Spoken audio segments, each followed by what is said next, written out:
ಈಗ ಕಾಂಗ್ರೆಸ್ ನಿಮಗೆ ಮುಖ್ಯಮಂತ್ರಿ ಸ್ಥಾನ ಕೊಡ್ತು, ಡಿ ಕೆ ಮುಖ್ಯಮಂತ್ರಿ ಬರಲಿಲ್ಲ ಅನ್ನೋದು ಪದೇ ಪದೇ ಹೇಳ್ತಾ ಇರ್ತಾರೆ. ಈಗ ಕೊಟ್ಟ ಕುದುರೆ ಏರದವ ಅದೇನು ಇದೆಯಲ್ಲ ಗಾದೆ ಇದು ಅಂತ ಒಂದು ಪದ, ಅವನು ಧೀರನೂ ಅಲ್ಲ ವೀರನೂ ಅಲ್ಲ ಅಂತ. ಅದನ್ನ ಡಿ ಕೆ ಶಿವಕುಮಾರ್ ಪದೇ ಪದೇ ಅಲ್ವೇ ನಾನು ಕೊಟ್ಟ ಕುದುರೆ ಯಾವ ರೀತಿ ಇತ್ತು, 4 ಕಾಲನ್ನು ಮುರಿದು ಕುದುರೆ ಹತ್ತು ಅಂದರೆ ಅಂಥ ಕಾಲು ಮುರ್ಕೊಂಡಿರೋ ಕುದುರೆ ಮೇಲೆತ್ತಿ ನನಗೇನು ಓಡಿಸ್ಲಿ, ಇದು ನನ್ನ ಪರಿಸ್ಥಿತಿ ಇಟ್ಟಿದ್ದರು ಕಾಂಗ್ರೆಸ್ ಪಕ್ಷ. ಅವತ್ತು ನಾವೇನು ಅವರಿಗೆ ನಾನು ಮುಖ್ಯಮಂತ್ರಿ ಮಾಡಿ ಅಂತ ನಾವೇನು ಅರ್ಜಿ ಹಾಕಿರಲಿಲ್ಲ.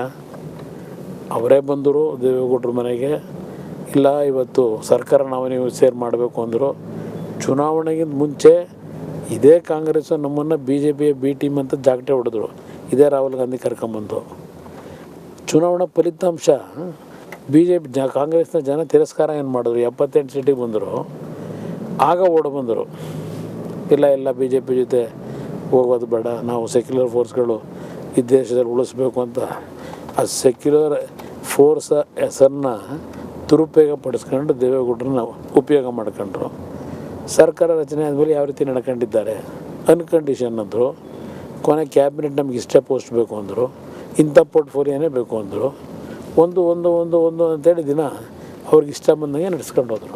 ಒಂದಷ್ಟು ಸಾರ್ವಜನಿಕವಾಗಿ ಹೇಳ್ಕೊಳ್ಳಾಗದಂಥ ಒಂದಷ್ಟು ಘಟನೆಗಳು ನಡೆದಿದ್ದಾವ ಸಮ್ಮಿಶ್ರ ಸರ್ಕಾರದಲ್ಲಿ? ಬೇಕಾದಷ್ಟು ನಡೆದಿದೆ. ಯಾವ್ಯಾವ ರೀತಿ ನಾನು ನಡೆಸ್ಕೊಂಡಿದ್ದಾರೆ.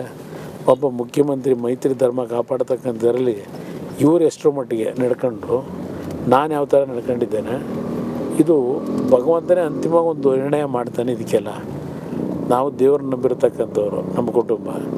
ಅಂತಿಮವಾಗಿ ನಡೆದಿರ್ತಕ್ಕಂಥ ಈ ಘಟನೆಗಳಿಗೆ ಉತ್ತರವನ್ನು ನಾವು ಅವನಿಂದಲೇ ನಿರೀಕ್ಷೆ ಮಾಡಿದ್ದೇವೆ, ದೇವರಿಂದ.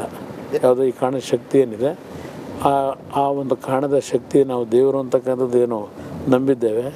ಆ ದೇವರೇ ಇದಕ್ಕೆ ಉತ್ತರ ಕೊಡ್ತಕ್ಕಂಥ ಕಾಲ ಇದೆ, ಆ ಉತ್ತರ ಬರುತ್ತೆ. ಕಾಣಶಕ್ತಿ ಒಳ್ಳೆಯ ಫಲಿತಾಂಶ ಅಥವಾ ಒಳ್ಳೆ ನಿರ್ಧಾರ ಅಥವಾ ಒಳ್ಳೆ ಒಂದು ಅಭಿಪ್ರಾಯವನ್ನು ಕೊಡುತ್ತೆ ಅಂತ ಅನಿಸುತ್ತಾ?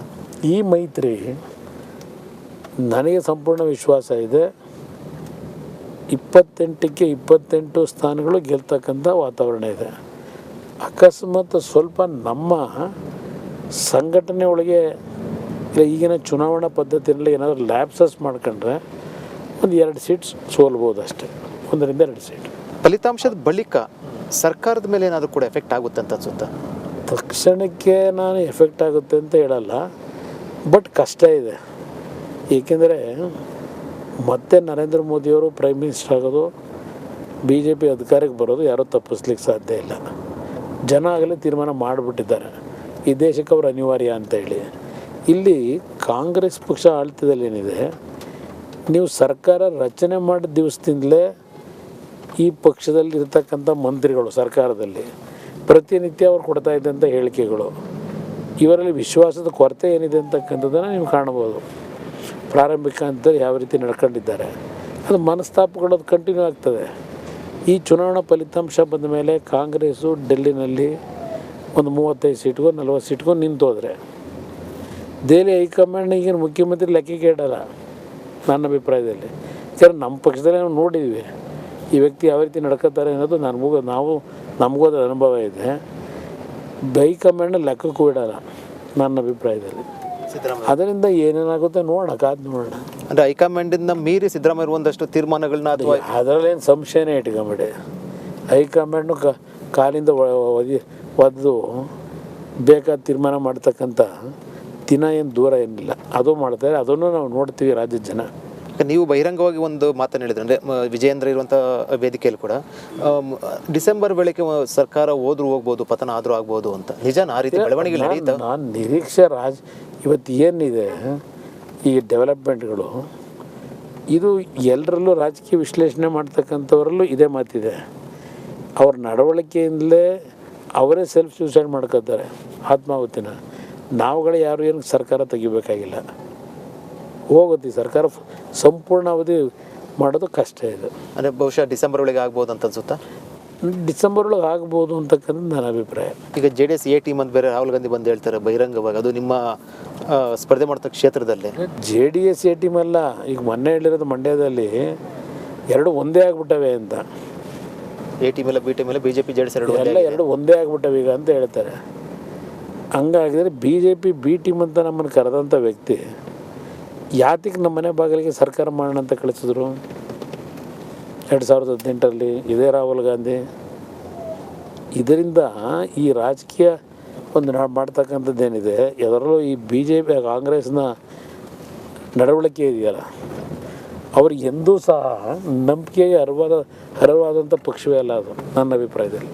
ಮಂಡ್ಯ ಲೋಕಸಭಾ ಕ್ಷೇತ್ರದಲ್ಲಿ ಕುಮಾರಸ್ವಾಮಿಗೆ ಏನಾದರೂ ಆತಂಕ ಇದೆಯಾ? ನನ್ನ ಕಾರ್ಯಕರ್ತರು ನಾವಿದೀವಿ ಹೋಗಪ್ಪ ವಿಶ್ರಾಂತಿ ಅಂತಾರೆ, ಆರೋಗ್ಯ ಹುಷಾರು ಅಂತಾರೆ. ನಾನು ಅಲ್ಲಿಯ ಕಾರ್ಯಕರ್ತರು, ಅಲ್ಲಿಯ ಜನತೆಯ ಭಾವನೆಯನ್ನು ಗಮನಿಸಿದ್ದೇನೆ. ಇವತ್ತು ರಾಜ್ಯದಲ್ಲಿ ನನ್ನ ಕ್ಷೇತ್ರದಲ್ಲಿ ನಾನು ಗೆಲ್ಲಬೇಕು ಅನ್ನೋ ಸ್ವಾರ್ಥಕ್ಕಿಂತ ಹೆಚ್ಚಾಗಿ ಇಡೀ ರಾಜ್ಯದಲ್ಲಿ ನಾವೇನು ಮೈತ್ರಿ ಮಾಡ್ಕೊಂಡಿದ್ದೇವೆ BJP ಜೊತೆಯಲ್ಲಿ, BJPಯ 25 ಕ್ಷೇತ್ರದಲ್ಲಿ JDS 3 ಕ್ಷೇತ್ರದಲ್ಲಿ ಗೆಲ್ಲಕ್ಕೆ ನನ್ನ ಶ್ರಮ ಏನು ಹಾಕಬೇಕು, ನನ್ನ ಆರೋಗ್ಯದ ಒಂದು ಸಮಸ್ಯೆಗಳನ್ನು ಲೆಕ್ಕಿಸದೆ ನಾನಿವತ್ತು ಹೋರಾಟ ಮಾಡ್ತಾಯಿದ್ದೇನೆ. ವಿಜೇಂದ್ರ ಯಡಿಯೂರಪ್ಪ ಅವರು ಬಹಿರಂಗವಾಗಿ ಹೇಳಿದ್ರು, ಬಹುಶಃ ನಿಮಗೂ ಕೂಡ ಒಂದು ಸುಳಿವು ಅಥವಾ ಯಾಕಂದರೆ ಹೈಕಮಾಂಡ್ ಮಟ್ಟದಲ್ಲಿ ಮೋದಿ ಮತ್ತು ಅಮಿತ್ ಶಾ ಅವರು ಬಹುಶಃ BJP ನಾಯಕರಿಗಿಂತ ಜಾಸ್ತಿ ಬಾಂಧವ್ಯ ಅಥವಾ ನಂಬಿಕೆ ಇರುವಂಥದ್ದು ನಿಮ್ಮ ಮೇಲೆ ಅಂತ ಅನಿಸುತ್ತೆ. ಯಾಕಂದ್ರೆ ಪದೇ ಪದೇ ಭೇಟಿ ಆಗ್ತಾ ಇರುತ್ತೆಲ್ಲ ನೋಡಿದ್ರೆ ಕೇಂದ್ರ ಮಂತ್ರಿ ಆಗ್ತಾರಾ ಕುಮಾರಸ್ವಾಮಿ ಮುಂದೆ? ನನಗಿರ್ತಕ್ಕಂಥದ್ದು 28ಕ್ಕೆ 28 ಸ್ಥಾನ ಈ ಮೈತ್ರಿ ಅಭ್ಯರ್ಥಿಗಳು ಗೆಲ್ಲಬೇಕು. ಆ 28ಕ್ಕೆ 28 ಗೆದ್ದ ನಂತರ ಮುಂದೆ ಏನು ಮಾಡಬೇಕು ಅನ್ನೋದನ್ನ ಎಲ್ಲ 28 ಲೋಕಸಭಾ ಸದಸ್ಯರು ಕೂತೆ ನಾವು ಚರ್ಚೆ ಮಾಡ್ತೀವಿ.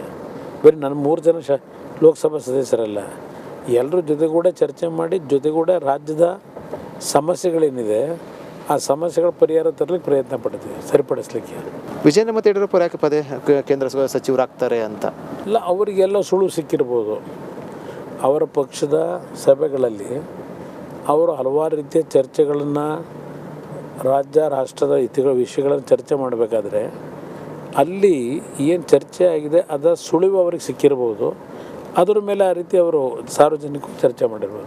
ಅಂದರೆ BJP JDS ಮೈತ್ರಿ ಆಯಿತು, ಸೊ 28ಕ್ಕೆ 28 ಕೂಡ ಗೆಲ್ಲುತ್ತೆ. ಒಂದು ವೇಳೆ ಏನಾದರೂ ಫಲಿತಾಂಶ ಸಂಬಂಧಪಟ್ಟಂತೆ ಸಂಪೂರ್ಣ ಜವಾಬ್ದಾರಿ ಯಾರು ಇರಬೇಕಾಗುತ್ತೆ ಅಂತ ಅನಿಸುತ್ತೆ ಸರ್?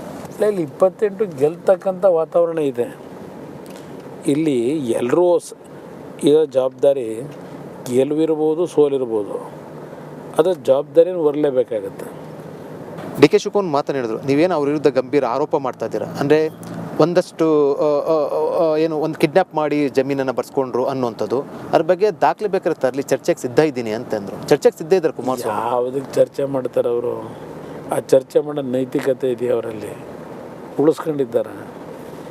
96-97ರಲ್ಲಿ ನಡೆದಂಥ ಘಟನೆ ಇದು.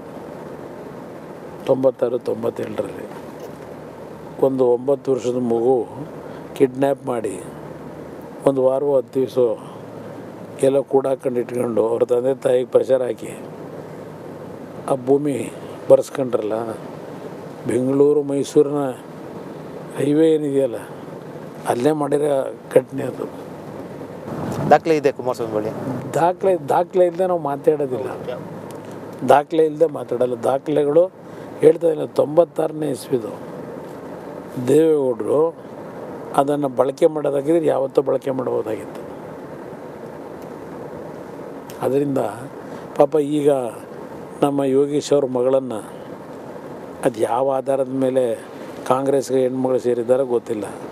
ಬಟ್ ಇವರ ನಡವಳಿಕೆಗಳು ಹೇಗಿದೆ ಅನ್ನೋದಕ್ಕೆ ಮನೆ ಹೊಡೆಯೋದ್ರಲ್ಲಿ ನಿಸ್ಸೀಮ. ಅವ್ರ ಪಕ್ಷ ಸೇರ್ಪಡೆ ಮಾಡಕ್ಕೆ ಬಂದಾಗ ಹೇಳಿದ್ರು, ತಂದೆ ಮಗಳ ಸಂಬಂಧನ ಹಾಳು ಮಾಡೋದಿಲ್ಲ, ಅದಕ್ಕೆ ಸೇರಿಸ್ಕೊಳ್ತಾ ಇಲ್ಲ. ನಾಟಕೀಯ ಅನ್ನಲ್ಲ, ಅದಕ್ಕೆ ಅವರು ಮಾತುಗಳೆಲ್ಲ ನಾಟಕೀಯ. ಹೃದಯದಲ್ಲಿ ಇರೋದೇ ಒಂದು, ಹೊರಗೆ ಅವ್ರ ನಡವಳಿಕೆನೇ ಬೇರೆ. ಈಗ ರಮೇಶ್ ಜಾರಕಿಹೊಳಿ ಎಂಥದ್ದು ನಡೀತಲ್ಲ ಎಪಿಸೋಡು CD ಅಂತ. ಏನು ಹೆಣ್ಮಕ್ಳು ಅಂದರೆ ಈ ದೇಶದಲ್ಲಿ ತಾಯಂದಿರು ಅಂದರೆ ಬಹಳ ಗೌರವ ಕೊಡೋ ವ್ಯಕ್ತಿ. ಆ ತಾಯಂದ್ರನ್ನ, ಆ ತಾಯಿ ಸ್ವರೂಪದಲ್ಲಿ ಇರ್ತಕ್ಕಂಥ ಆ ಹೆಣ್ಣುಮಕ್ಕಳು ಕೆಲವ್ರನ್ನ ಯಾವ ರೀತಿ ದುರುಪಯೋಗ ಪಡಿಸ್ಕೊಂಡಿದ್ದಾರೆ ಈ ವ್ಯಕ್ತಿ, ಯಾವ್ಯಾವುದಕ್ಕೆ ಇತಿಹಾಸಗಳೇ ಹೇಳುತ್ತೆ. ರಮೇಶ್ ಜಾರಕಿಹೊಳಿ ಆ ಎಪಿಸೋಡ್ಗೂ DK ಶಿವಕುಮಾರ್ ಸಂಬಂಧ ಇದೆ ಅಂತ ಅದರಲ್ಲಿ ಇನ್ನೂ ಸಂಶಯ ಇದೆ ನಿಮಗೆ. ರಮೇಶ್ ಜಾರಕಿಹೊಳಿ ಘಟನೆ ಏನಿದೆ ಅದರ ಮೂಲ ಸೂತ್ರಧಾರ ಈ ವ್ಯಕ್ತಿನೇ. ಅದು ಯಾವ ಸಂಶಯ, ಎಲ್ಲ ಹಿಂದೆ ಮುಂದೆ ಇರೋರೇ ಹೇಳ್ತಾರಲ್ಲ, ನಾನು ಹೇಳೋದಲ್ಲ. ಅದು ಸಾರ್ವಜನಿಕವಾಗಿ ಅವರ ಸರ್ಕಲ್ಗಳಲ್ಲಿ ಇದೇ ವಿಷಯಗಳನ್ನೇ ಚರ್ಚೆ ಮಾಡಿದ್ರಲ್ಲ.